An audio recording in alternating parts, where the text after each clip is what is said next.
Welcome to Put a Word on It, a podcast presented by Men of Valor.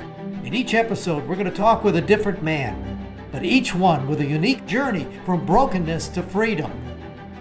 I'm your host, Rudy Kalis. I spent over 40 years as a TV sportscaster, then retired and joined the Men of Valor program as a volunteer. So join the conversation.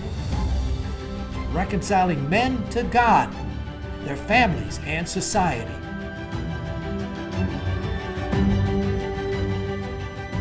Welcome to another edition of Put a Word on It, brought to you by the Lee Company.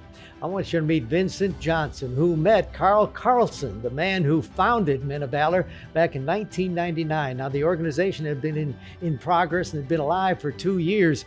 He met Carl. Boy, I'm telling you, if you ever meet Carl Carlson, your life changes. And Vincent has had a life that's been beautifully changed. Here's Vincent. Vincent, so you got to know Carl Carlson a long time ago when he was only a couple of years into the ministry. How did that happen? It happened when I was incarcerated at MTCCX. A guy named Andre Brinson had seen me a lot of times in my rooms reading and studying the Bible. And he tapped on the window one day and asked me, you're always reading and studying. Won't you come to this ministry up at the front of what they call it, the visiting gallery? Yeah. I'm like, no, man, get off my door. I didn't want to hear that. But then he came back again another time and asked me. So I said, okay, I'm going to go up there. You know, I ain't had nowhere to go, had nothing else to do. So I go up there. So when I went up there, I got an opportunity to hear them witness and fellowship. And then that's how I began to see Carl standing up there leading this study off of this ministry. So that's how I ended up getting to meet Carl after I signed my name. Got a chance to do a one-on-one with him. So that's an experience, isn't it? Yes, it was an experience. You know, he was very adamant about, hey, are you serious or do you want to do this? I'm like, yes, I do. All right, you're reading the Bible, they catch you. So when I don't know your charge, but were you a man of faith when you went in? No. I like I said, my granddaddy, he's a preacher. He's been a preacher almost for like 60 something years. Now he's 97 years old. So we grew up knowing about and hearing about the word of God, but fathers being a believer and a doer of the words, no, I did not until I got in there. And I know once I got in there, I had nowhere to go. It was just crazy. It was just like my whole life just went down a spiral. So I was at the bottom of the barrel. That's where I was at when I ended up in that place. So I don't know. I guess the Lord said this is a time that I can touch him. Take me back though. You grew up in Nashville. Mm-hmm. You got some faith in the family, but what happened? What was your life like? Well, again, my granddad, he's a pastor, and then a lot of times he used to try to get us to come to church. My mother didn't really always want to be one of the persons to go to church a lot, so we kind of we was good with that because going to church every time he had us singing and doing things to be a participant of his church. But then once she said, no, we ain't got to go, he was like, fine, we go hang out with our friends and scout the neighborhood and do some crazy stuff like that. And before you know it, we got older from junior high school to high school to after school, getting out of school to still doing the same thing. And we got accustomed to the world, the streets. And we started just doing stuff, stealing, drugs, just all kind of stuff. We just got involved in it.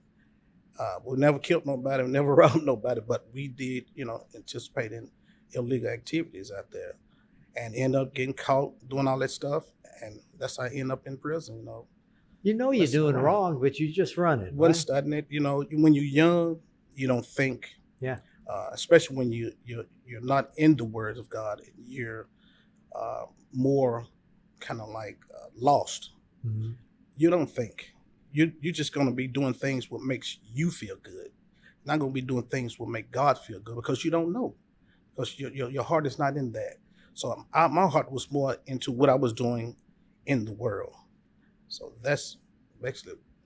How much time did you do? I did 7 years. Well, 6 years, almost 6 years and 9 months. So it's in that time when all of a sudden you realize where you're at and say, mm-hmm. enough is enough, Lord. When I was first went in there, I think I went in 98.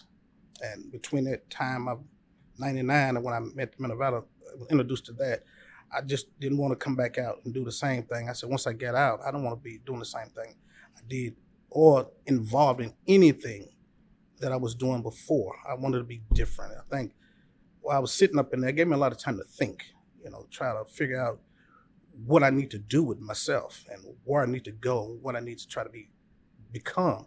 And it was just more of like, I used that time wisely.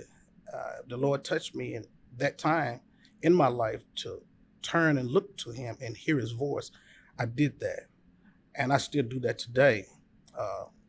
Once I went through the process of all those years, I stayed in the ministry and stayed faithful to it. Even after the fact of being released in 2005, I still do the same thing. I don't do nothing different. I stay focused on it because I'm not trying to go back there. Well, you went through the program then, right? Yes, I went through the Valor program. for how long? I went through the program from 99. I'm still in the program. Yeah, but it's as a year-long graduation, program. yes, Yeah. I went through the year-long program. Were you at all worried about or concerned about relapsing, going back? Well, yeah, I don't know. It was just something in my heart, my spirit. I just want no troublemaker, one looking for trouble and do things. It just wrong company, wrong people just running around. But once I feel like I got that spirit in me of God, it just didn't give me that taste bud or that spirit to want to do nothing. I just like, no. I'm good. Like my mother used to say, used to give 1 or 2 whippings. I ain't even 1 whipping. That was good enough. I was good with that. So my thing was to stay far away from all this stuff that wasn't righteous and right and try to do what was right. I can see your mindset and your desire to do that, but wherever you go, business-wise or whatever-wise, hey, man, you're a felon. How do you handle that label that people put on you and then try to show you're a different man? Yeah, that's true. I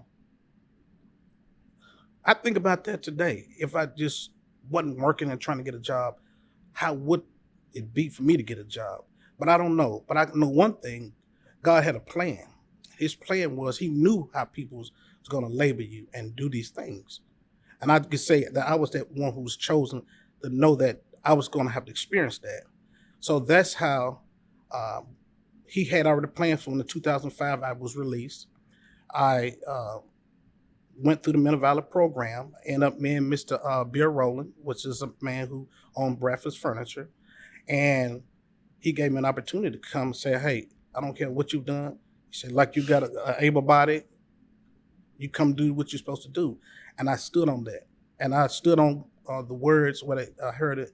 And I said it before, it said, don't work for them, work for God. So all the work that I did for this, my ex-boss, I did it as I was working for the Lord. So that kind of gave me a whole better insight if I was just always being bitter about having to get up and go to work for him. And then I became one of his main lead guys to be able to, have all the keys and get in and out of the building, open the building, close the building, take the truck, do all these things. I was this main guy.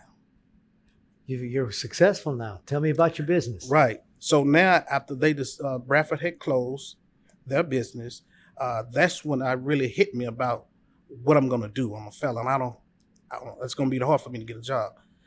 But I always did extra work after work.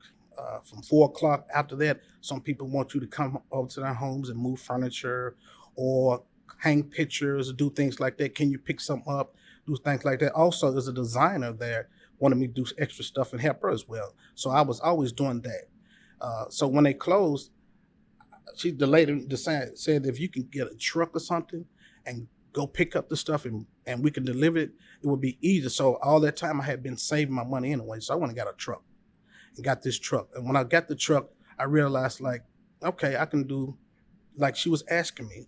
But now I'm thinking like, okay, we're closing. What job I'm going to have? So something just told me, keep doing what you were doing. And I just took that truck and bought the company truck and their stuff as well from the money I saved and start working and doing it myself and start getting people that I can hire to do this job, help me complete this job. It's interesting listening to you. There's some people who think, all right, I ask God to come into my life or Jesus come into my life and he'll do it all. I'm just going to sit back. Mm-hmm. It's a partnership. You got to pick up your weights and That's run correct. with it, don't you? Mhm. And what does it do? Yes. Teach you discipline? It teaches you a lot of structure, keep you, your mind to be focused on what you're trying to do and what you need to do, but also who's leading you and guiding you to do what needs to be done. And I know God was in control of that and still is today. It is like amazing. I mean, like when I say amazing, everything that your heart desire, he said to give it to you. And he's done that for me. On my own home, pay for a home, pay for transportation, my own business. I've met a couple of other people who have their little business. The man over their stuff. We're partners in another little funding thing. It's a nonprofit thing for women, battered women and stuff like that.